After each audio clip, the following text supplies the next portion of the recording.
सर्वांनी सरांना वाढदिवसाच्या शुभेच्छा दिलेल्या आहेत. बऱ्याच जणांना आपले अनुभव सांगितलेलेच आहेत.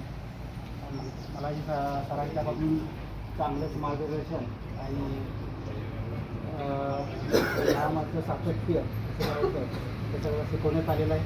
त्याप्रमाणे आपण सगळेच त्या पद्धतीनं राहतो आणि व्यायामही करतो.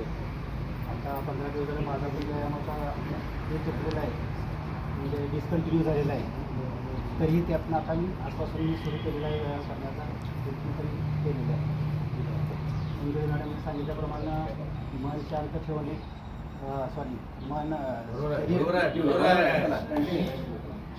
शरीर फिट ठेवणे, मन शांत ठेवणे, बुद्धी विवेकी आणि आत्मा तृप्त आणि परमानंद झाले.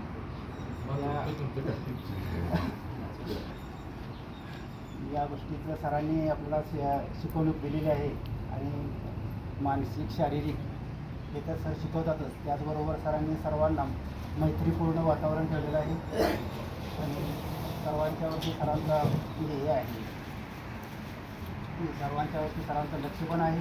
कोण काय करतं, कसं हे करतं, किती व्यायाम करतं हे सरांचं सगळं पूर्ण बारीक लक्ष आहे. सरांना याबद्दल मी अडचणीच्या